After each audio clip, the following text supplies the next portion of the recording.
Você já teve aquela sensação onde não está conseguindo vender mais os seus produtos para os mesmos clientes? Parece que tem que ser sempre cliente novo, tem que ser pessoas novas, tem que ser lançamento, público frio. Não consigo vender para alguém que já faz parte da minha própria base, ou até mesmo estou com dificuldade de vender produtos para pessoas que não me conhecem, tá? Então existe esses dois cenários dentro do mercado digital, né? Onde muitas pessoas não conseguem vender para público frio e outras pessoas não conseguem aproveitar a base que já tem para vender mais os seus produtos, tá?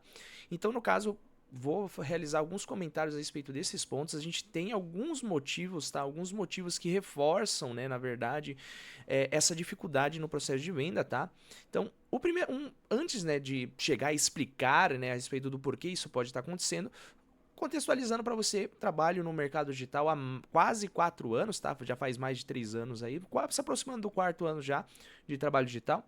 Investi mais de 15 mil reais eu mesmo em treinamentos no mercado digital, tirando as formações que as empresas acabaram me pagando, como masterminds e outros negócios, né, dentro do próprio marketing digital, que daria aí, passaria de 150 mil fácil em formações em produtos dentro do mercado digital e produtos de educação.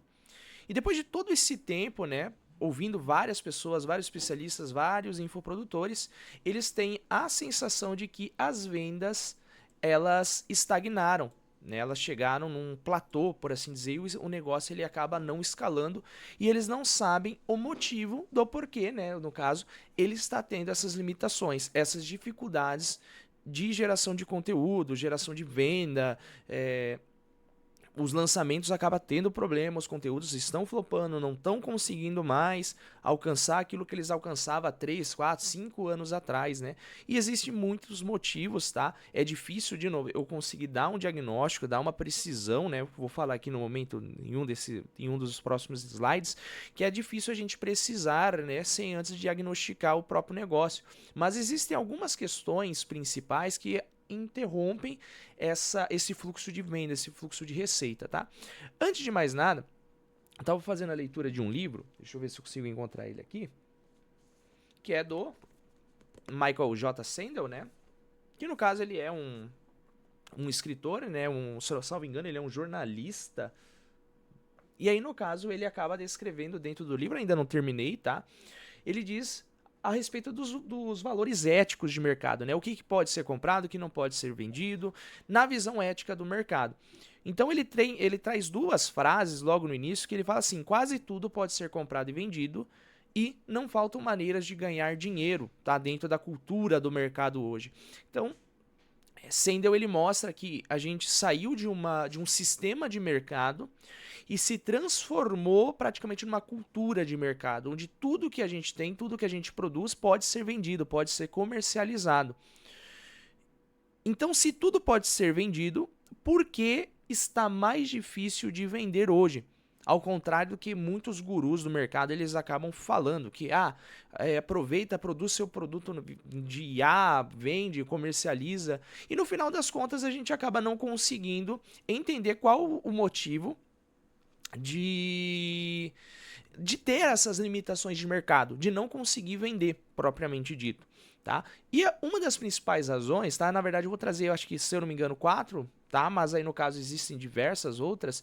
O primeiro ponto é que os infoprodutos e os serviços, produtos normais também, né?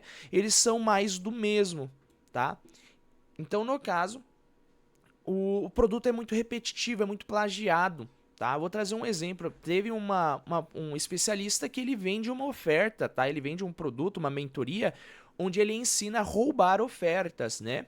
E você roubando a oferta, pega este produto e vende ele como se fosse seu e às vezes você apenas muda o formato. Se está em PDF ou se está em um formato de videoaulas, eu vou criar um aplicativo e eu vou vender como se o produto fosse meu, só que eu estou usando o método, a estrutura pedagógica de outra pessoa.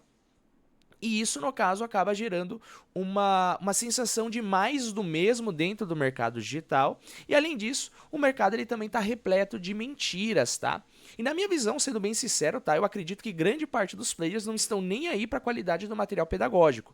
Ele está ligado eles apenas desejam o retorno financeiro. Isso daí é ruim? Cara, eu considero como ruim porque, por mais que o retorno financeiro ele seja importante para a saúde do próprio negócio, um monte de gente fala, ah, mas aqui não é ONG, aqui não é ONG. Perfeito, não é ONG, mas se você vende um produto que promete um resultado, o mínimo que você tem que fazer é entregar esse resultado.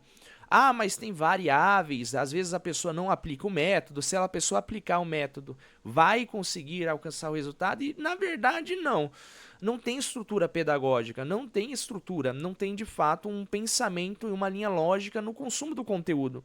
Já passei por vários infoprodutos, eles não têm nem sequer uma organização, né, de matéria processual do material didático. Não tem materiais complementares, e isso acaba atrapalhando bastante no processo de venda. E você vai entender o porquê que eu estou falando disso, tá? Principalmente para você que vende os seus produtos, quer vender mais os seus produtos.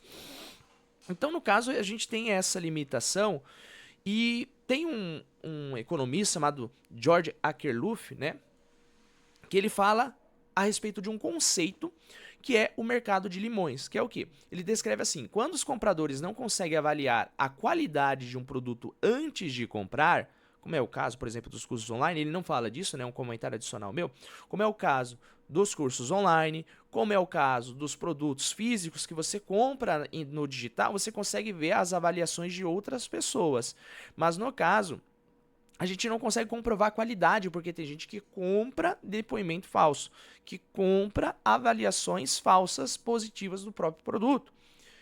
Então, se os compradores não conseguem avaliar a qualidade antes de comprar, mesmo com a garantia dos 7 dias ou as garantias condicionais, é difícil avaliar o produto, o método, a qualidade do método, se você não aplicou de fato. E em 7 dias é improvável que você vai conseguir aplicar o método. A única coisa que você consegue extrair é visualizar se tem trilha pedagógica ou não, se é bom em matéria pedagógica ou não. Os vendedores de produtos ruins, a qual o Akerlof ele acaba falando que é o mercado de limões, acaba expulsando os vendedores de produtos bons do mercado. Então, quando tudo ele pode ser vendido, inclusive os produtos ruins, que é o caso hoje do nosso cenário do marketing, tá, digital, ou qualquer um que se aproveita do marketing digital para vender produtos ruins, porque ficou mais fácil vender produtos ruins, os aproveitadores eles surgem no mercado, né? Aqueles que vão se aproveitar e lucrar às custas das outras pessoas, tá? Então hoje, querendo ou não, a gente vive esse cenário, tá? A gente vive esse cenário aqui que o Akerlof acaba comentando, né? O Sandel, ele fala isso, o livro dele acho que é de 2012, se eu não me engano. O Sandel, ele descreve a respeito disso, de onde que vai a parte moral, ética do mercado, com produtos muito diferentes, muito distintos, e às vezes que a maioria das pessoas às vezes não vai comercializar, tá? Dentro do mercado digital. Mas a alusão que ele transmite é a mesma coisa, até onde é permitido a venda desse produto, tá? Até onde é ético vender determinados tipos de produto. Então, no caso, por mais que até mesmo plataformas como Hotmart, Qify, eles fazem uma varredura de produtos ruins, ele não livra das promessas ruins que tem no mercado. Então, no caso, se o meu produto ele está dentro dessas promessas fáceis, essas promessas que não entregam resultado, eu entro nessa roda de produtos ruins, na visão das pessoas. Então, se eu não consigo diferenciar a minha produção, eu não consigo vender mais, tá? Então, às vezes, um dos motivos que você não consegue vender mais para um mesmo cliente ou vender para novos clientes, tá? É justamente essa falta de diferenciação. É justamente uma confiança maior na parte do público e na audiência que consome seu conteúdo como alguém que sabe o que está fazendo e não uma pessoa que é mais um guru de mercado, tá? Por mais que os gurus de mercado tenham milhares e milhares de seguidores, a maioria das pessoas nem obtiveram resultado. Eles acompanham porque estão naquela crença, é igual é falado a respeito do desejo. O que que é o desejo? O desejo é a falta, é a ausência de algo. Então eu quero algo que vai preencher uma ausência.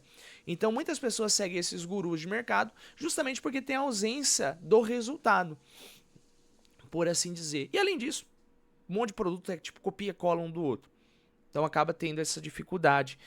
E uma das principais evidências hoje a respeito disso é o aumento das reclamações, tanto no Reclame Aqui quanto no Procon, envolvendo infoprodutores e influenciadores. Aqui escrevi errado, tá? Mas é influenciadores.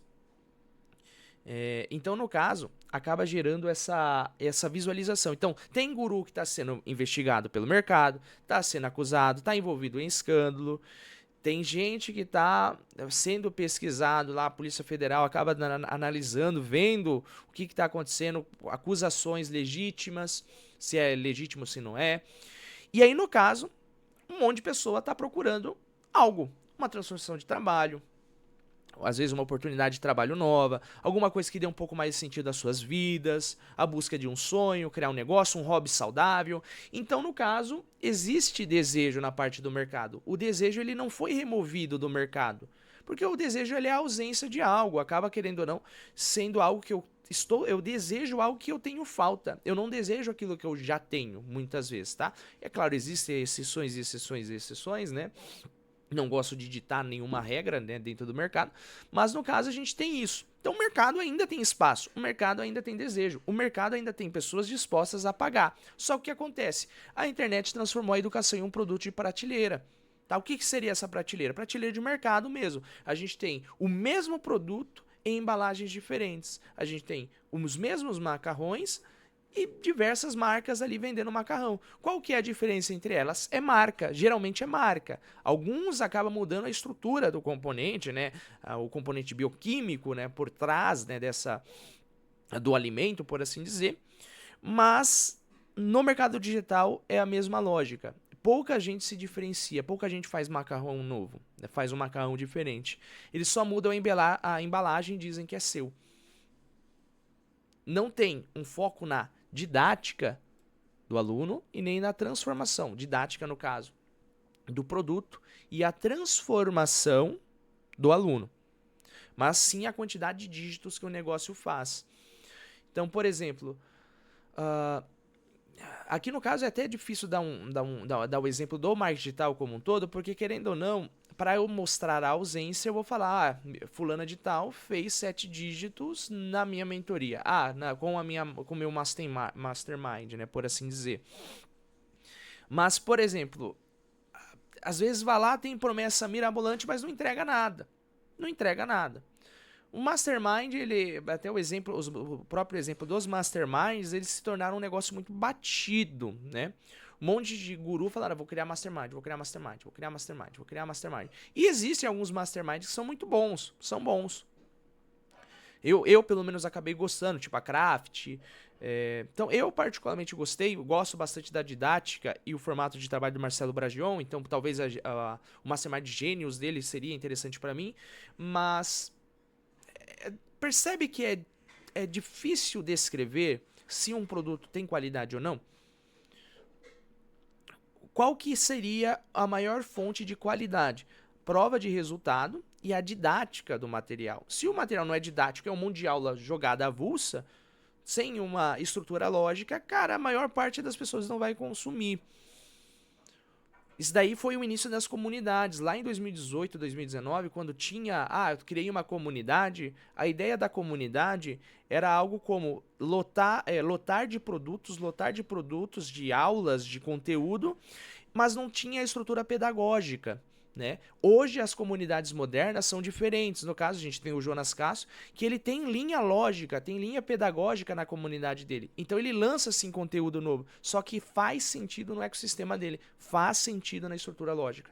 Então, se o seu produto não está estruturado de forma lógica, se você não tem uma construção lógica no seu produto, na linha argumentativa do seu produto, talvez você não vende por causa disso. Ou às vezes porque ele está muito similar ao que já tem no mercado, não é algo novo. Significa que eu vou ter que criar um novo método de copy para vender aulas de copy? Não, você tem que vender o seu método, embora, por assim dizer, praticamente não vai ter algo muito diferente um do outro. em matéria de metodologia. Vai ter diferença na sua obra, né? Aí no caso entra, de novo, Rafael Senso, ele descreve a respeito da obra, né, diferenciar a obra do conteúdo. O conteúdo, eles são os conteúdos curtos, mas a obra é a linha lógica completa. Então você não vai mudar, às vezes, o método de copy. Você vai criar uma linha lógica nova, uma obra nova, uma forma de explicar nova, tá? Com a sua identidade, com a sua autenticidade. E aí você começa a se diferenciar dentro do mercado. Aqui até mesmo o Rafael Senso, ele acabou gravando um vídeo que no qual eu acabei de citar, né, que é como o mercado digital normalizou a cópia, né, que aí no caso eu vou copiar uma coisa, vou copiar outra coisa, tá?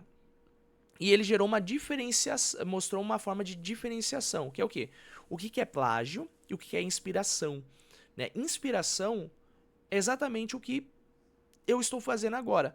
Porque o meu formato de vídeo que eu estou gravando é literalmente o mesmo estilo visual do Rafael Senso. Eu tenho a minha tela dividida, onde eu vou comentando a respeito de algo, e eu tenho como se fosse uma apostila. Eu tenho como se fosse um material escrito. Porque eu funciono, o meu cérebro funciona mais dessa forma. Eu gosto desse formato mais de aula, que é um formato muito similar ao do Rafael Senso. Logo, eu inspirei o meu conteúdo, o meu formato de conteúdo nele, mas não significa que eu plagiei.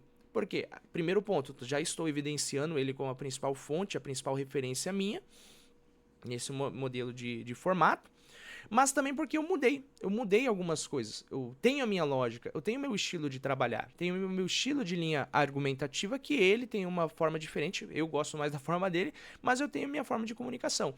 Então, eu me inspirei no formato, mas hoje, como eu disse, é muito mais plágio do que inspiração. Todo mundo está copiando, todo mundo aqui, no caso, é uma generalização, né? Embora existem muitas pessoas que acabam se diferenciando sim, e acabam pensando no conteúdo, tá? E se todo mundo copia aqui, eu coloquei aqui mais para ênfase mesmo do formato que está hoje, o mercado digital.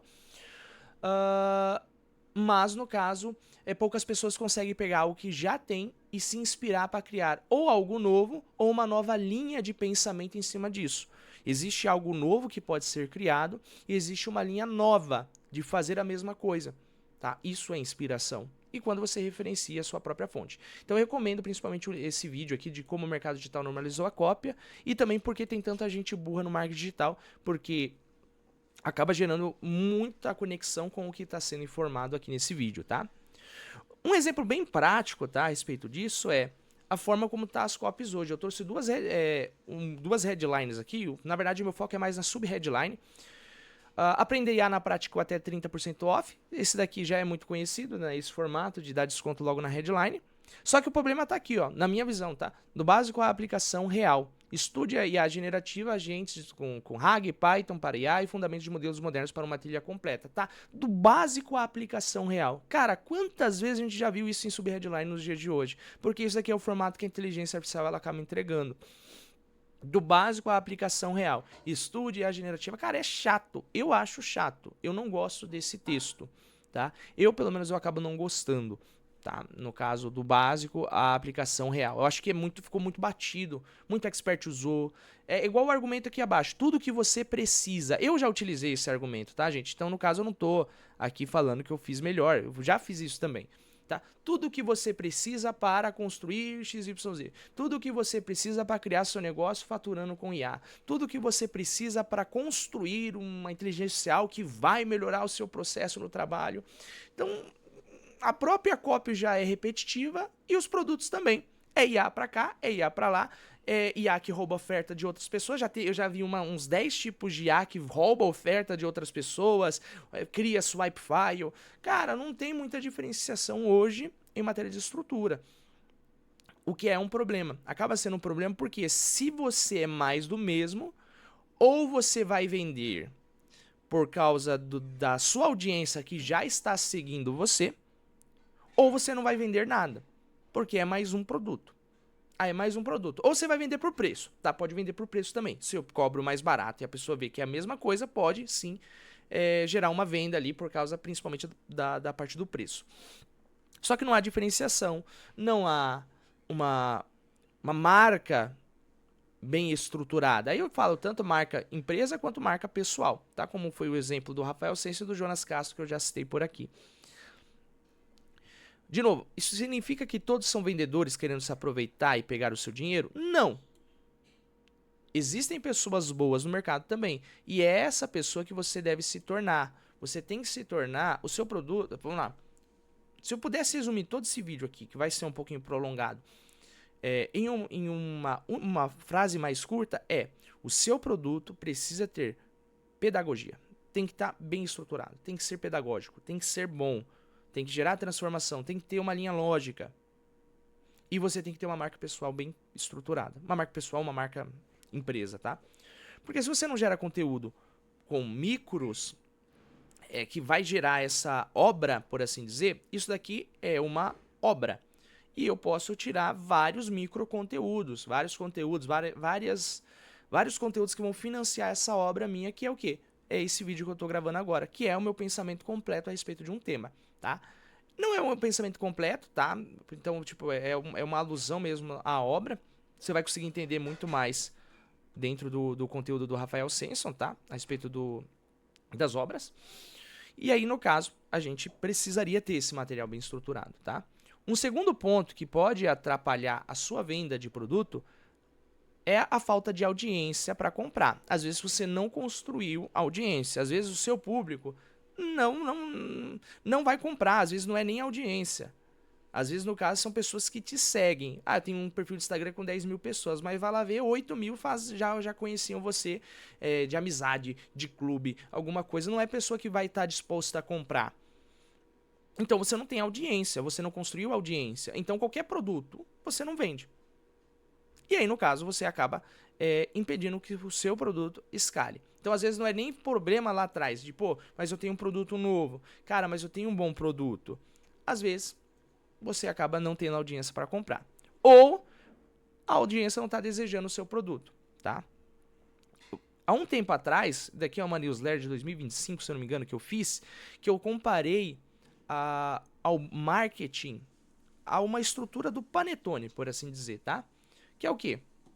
Ele vai ter, o marketing tem recheio, tem embalagem e tem a massa, né? A embalagem é a promessa, tá? É o produto. É justamente a caixa onde está o produto. É a embalagem. Então, no caso, o que a minha embalagem tem de especial? Ela é chamativa?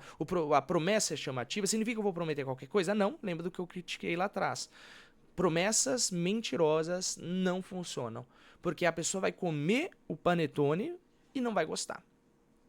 Eu falo, putz, a embalagem é bonita, mas não tem nada a ver com a embalagem. Quantas vezes você já falou isso ou já ouviu isso? Pô, tá diferente do comercial, tá diferente da embalagem. Então, a embalagem ela tem que ser condizente, tá? A promessa tem que ser condizente com o produto. O outro ponto é a respeito da massa, que aí no caso seria como se fosse a casca, o produto, né? A maciez da plataforma, tá? Eu chamo de plataforma, mas é tudo aquilo que vai ser um instrumento de entrega do conteúdo, tá? Então, por exemplo, se eu vendo um produto de um curso de aulas, tá? O meu conteúdo é a aula, a massa é a plataforma. Se a plataforma tá macia, tá bem estruturada, essa massa está boa. Se eu sou dentista, o meu conteúdo, às vezes, vai lá, é o implante dentário. Qual que é a plataforma? São todas as ferramentas que eu utilizo, tá? Inclusive a cadeira odontológica, onde o cliente ele deita para poder fazer o implante dentário. Se as minhas ferramentas elas estão boas para eu proporcionar o conteúdo, então a massa está boa. Se eu tenho péssimos produtos, a massa está ruim. Então, no caso, seria isso. E o recheio é o conteúdo.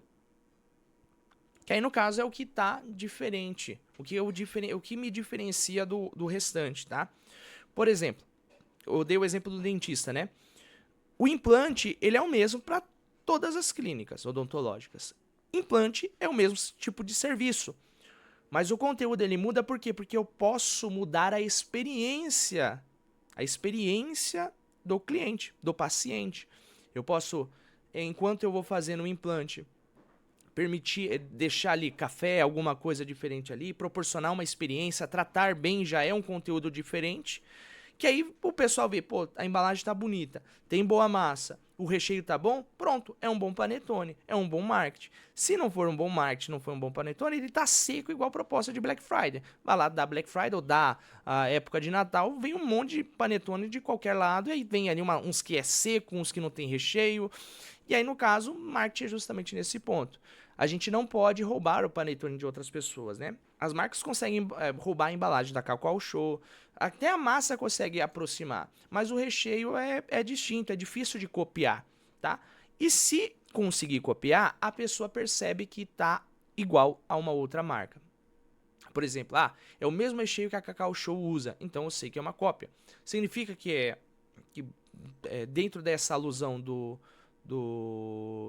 de panetone é algo negativo, cara, aí no caso é um outro modelo de mercado, por assim dizer, né, esses modelos de consumo, mas, pô, se eu roubar o mesmo conteúdo do Rafael Senso ou do Jonas Castro, o pessoal que segue eles vai perceber que eu roubei, que eu plagiei. Então eu não gerei desejo no produto, porque eu copiei. Eu não tenho uma boa embalagem, não tenho uma boa promessa, eu não tenho uma boa plataforma de entrega, eu não tenho um bom formato de entrega e eu não tenho um bom conteúdo. Então, me falta audiência para comprar esse produto e eu não construí o desejo, que aí é o que eu falei. Eu não fui construindo com conteúdo, eu não fui construindo com anúncios, algo que estaria na cabeça da pessoa de, pô, eu preciso disso, me falta isso, e aí surgiria o desejo para eu poder comprar. Então, no caso, você às vezes não construiu o desejo suficiente para isso, ou às vezes não tem audiência para poder vender, tá? Outro ponto é falta de oferta e ecossistema, tá? Porque às vezes você gerou desejo, mas você não está ofertando, você está mostrando o produto. Não tem uma construção lógica na oferta, não tem algo que vai gerar, de novo, o desejo lá atrás. Que aí a oferta ela também gera desejo, né? O conteúdo ele vai gerando desejo, desejo, até uma hora que você oferta. Mas se a oferta não gerar desejo ou não corresponder ao desejo anterior, você também não vende. Então, no caso, eu só estou mostrando o preço. Eu fiz lançamento, o meu pitch de vendas está bem meia boca, mas vendi um monte. Cara, às vezes a pessoa já estava querendo tanto comprar o produto que ele comprou. Agora o resultado não é replicável. Como que você vai conseguir fazer a mesma coisa de novo, de novo, de novo? É por isso que lá fora o pessoal gosta muito de fazer lançamento criando demanda reprimida. Cria uma demanda reprimida, faço um lançamento. Porque aí eu aproveito picos de venda, né? Em vez de fazer lançamento direto, várias e várias vezes fazer lançamento, tá? Então, às vezes você não está conseguindo ofertar bem. Ou não tem um bom ecossistema de produtos, tá? Aí, no caso, esse ecossistema de produto, o que é? Eu já falei um pouco lá atrás, num vídeo anterior, a respeito da estratégia de ascensão de clientes. Eu olho para minha base já existente de clientes e eu vou vender para essa base. Por que isso é importante para os negócios? Aí, no caso, é principalmente para você que não consegue vender para quem já comprou com você. Não tem um LTV, tá? Alto, por assim dizer. Então, no caso, a gente tem o nosso produto, a gente vendeu o produto, mas ele não tem recorrência. Ele não é um produto que é recorrente, é um produto one time. Eu pago uma única vez. Paguei uma única vez, um one time. E eu não tenho recorrência. Então, esse cliente, ele comprou uma vez, ele não indica para outras pessoas, ele não recompra comigo, ele não compra outros produtos. E aí o negócio ele fica refém de uma geração de receita limitada. Que é o quê? Só clientes novos, né? Não tem permanência. E isso daqui é o principal cenário hoje dos negócios. É pouca estratégia de ecossistema de produto, pouca recorrência. Então, no caso, de novo, se você não consegue vender para sua base de clientes atuais, né, os seus clientes atuais, observa esses pontos aqui. Tá? Aqui, no caso, eu repeti o slide, mas eu vou comentar a respeito do Bowtie, né? De novo, que é o funil de aquisição. Ele está em baixa resolução aqui, mas eu acredito que vai dar para acompanhar a ideia. Entra público novo aqui, ele comprou. Deixa eu fazer um cifrãozinho aqui. Ele comprou comigo. Aqui eu tenho 100% da minha audiência, que está na etapa de descoberta, tá? Ele acaba decaindo. 100% das pessoas que me conhecem iniciam na etapa de descoberta. Ele não conhece o impacto do meu produto. eu começo a pegar essa audiência e jogar ela na etapa de educação, vamos supor, aqui é número bem supositório mesmo, tá? Não tem nenhuma evidência aqui de funil. Vamos supor que 60% das pessoas que iniciaram a awareness, né, a etapa de descoberta, começaram a ser educadas por mim. Então ele começa a descobrir o impacto e a priorizar o impacto que eu proponho. Eles começam a ver como algo importante.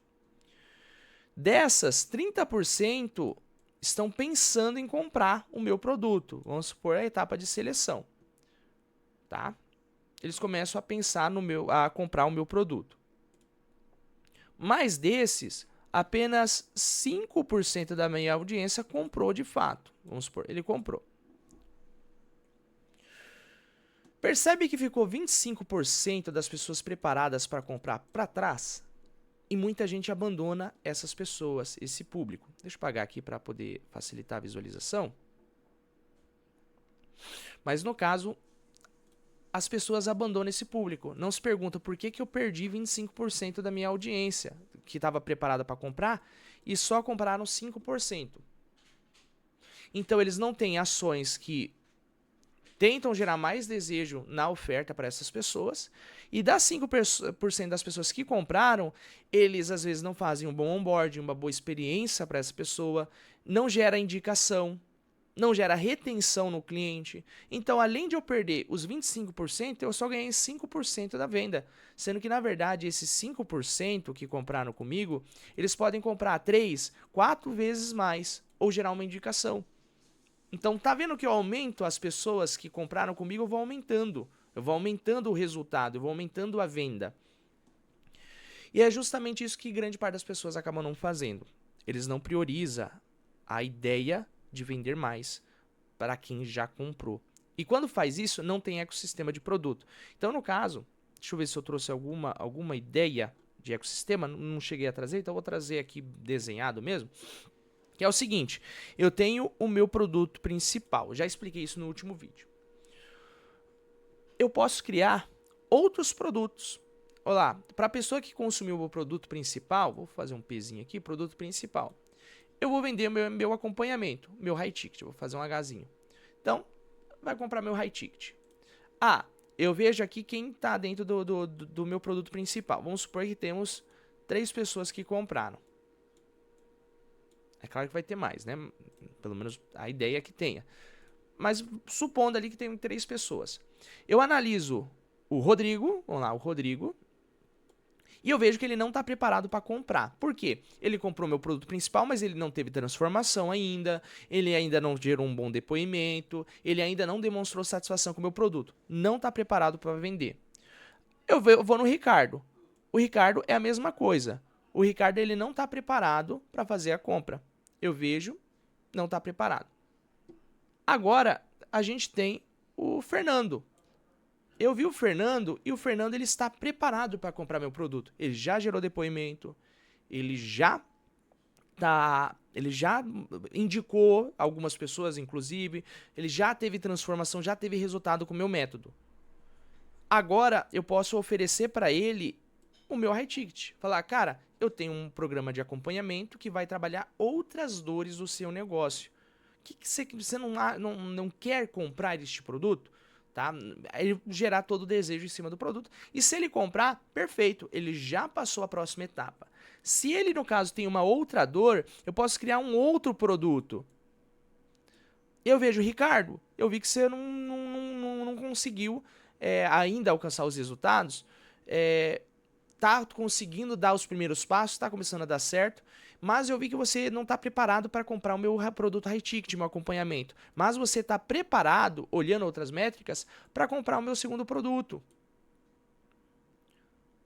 Você quer comprar, vai ajudar você em outras coisas. Se o produto principal, tá? Aí no caso eu comentando aqui, se o produto principal ele não está completo, para eu vender mais produtos, é ruim, tá? Se o produto secundário, um produto que eu ia ofertar, deveria estar dentro do produto principal, não venda. Coloque no produto principal. Ele tem que ser produto complementar no ecossistema de produto. Ele não pode ser produtos extremamente novos. Repetitivos, produtos que já devia estar embutido dentro do produto principal, porque senão vai gerar uma reação negativa.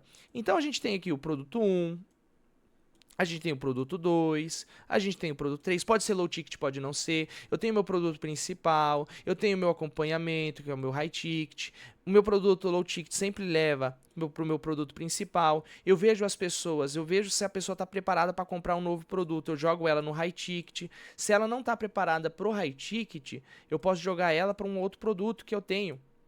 Falar, ó, tem um outro produto aqui complementar. Ele não é a mesma coisa, ele vai ser um complemento. Ah, tem uma pessoa que está no low ticket 1. Pô, ela pode comprar o 3. Ah, ela pode comprar o 2. Ah, ela já consumiu 2 conteúdos. Ou, pô, já dá para lançar produto principal. Ela vai receber desconto. Aí você pode mudar a estratégia. Pô, o low ticket está dentro do meu produto principal, então eu vou dar desconto. Para que a pessoa consiga, para eu consiga ganhar lá em cima da receita, porque ele comprou um produto. Se ele comprar mais um produto, mesmo que eu dê um desconto, eu transformei um cliente que teria pouco impacto na receita do meu negócio e eu começo a aumentar o impacto dele dentro da minha receita. Então é justamente esse ponto que a gente precisa visualizar, tá? E muita gente não acaba vendo dessa forma, beleza? Então, sintetizando aqui tudo o que foi comentado, a gente já se aproxima no final desse vídeo. Retornando aqui, vamos por partes, né? Por que tá muito difícil de vender no mercado digital? Primeiro ponto, tá? A gente está tendo problemas de produtos serem muito repetitivos, ser mais do mesmo, e além das mentiras que o mercado ele está prometendo nos seus produtos, tá? A gente também tem a parte da cópia, né? De novo, a parte de tá mais do mesmo, a parte de plágio mesmo. Então, de novo, reforço os 2 conteúdos aqui, os 2 últimos conteúdos do Rafael Senso, até o momento que eu estou gravando esse vídeo. A gente também tem a falta de audiência. Então, se você não tem audiência para comprar, construa a audiência. Gere conteúdo. Se você quiser um conteúdo explicando a respeito de conteúdo, é só comentar aqui embaixo que eu gravo também. Então, construir audiência.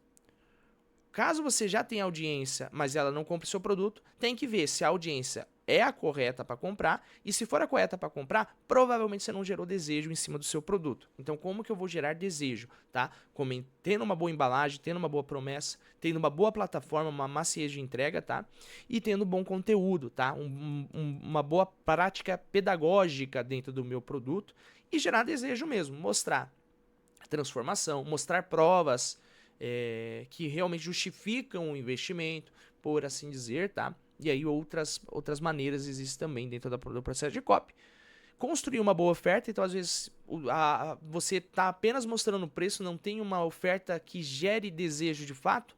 Às vezes a gente olha pro pilar anterior e acha que é a mesma coisa. Não, existe o desejo pelo produto, que é construído em cima do conteúdo, e existe o desejo pela oferta. Se o desejo da oferta ela está boa, ela vai vender, tá? É gerar esse desejo na oferta e construir o ecossistema de produtos que eu falei anteriormente para aproveitar tanto a aquisição, que é as pessoas que entram no seu produto, dentro do seu ecossistema de produto, quanto para as pessoas que vão se manter, a permanência, a retenção dessa expansão, tá? Um exemplo bem prático, tá, a respeito de método, eu criei um conteúdo no LinkedIn, ele não tá, eu acabei não publicando, não trazendo para cá, por assim dizer, né, dentro da construção do produto, que é a respeito do ecossistema de metodologia, tá? Por exemplo, deixa eu tentar fazer um círculo aqui. Então eu tenho o meu método. Ele vai ficar meio feio o desenho. Ele vai ficar parecendo aquele brinquedo de cores, né? Então eu tenho o meu método. Vou chamar meu método de órbita, por exemplo. Eu só vou escrever o OR aqui, mais órbita. Então, trabalhando um cenário espacial. Eu posso fazer uma mentoria chamada Space, que vai trabalhar algo da órbita. Deixa eu criar um S aqui. Eu posso criar meu produto principal, ele pode ter uma característica da órbita. A órbita é a metodologia, é todo o leque. Só que existem partes da metodologia que não precisam ser entregues 100%. Eles podem fazer parte da proposta dos produtos, de cada produto. O Jonas Castro, por exemplo, ele trabalha a respeito da marca pessoal, tem a própria metodologia. Só que um produto entrega sobre Substack, outro sobre YouTube, outro sobre Framework, outro sobre LinkedIn.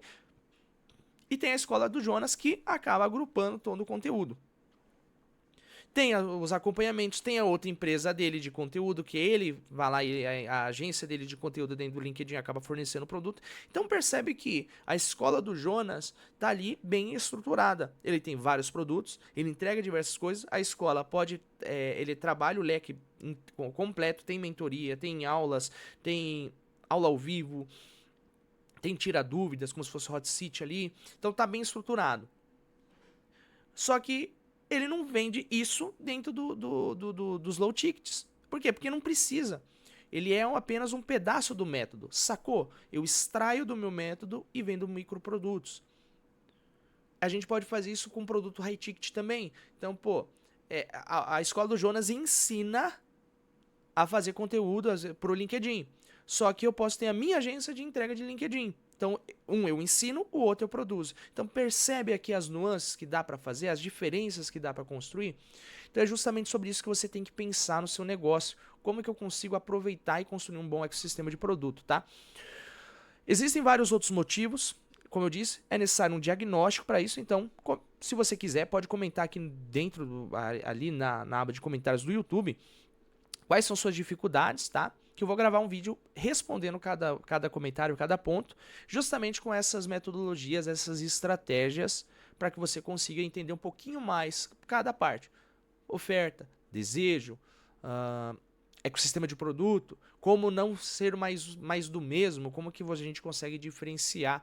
E aí, dessa forma, o seu negócio ele sai de algo que está gerando receita de forma truncada, né?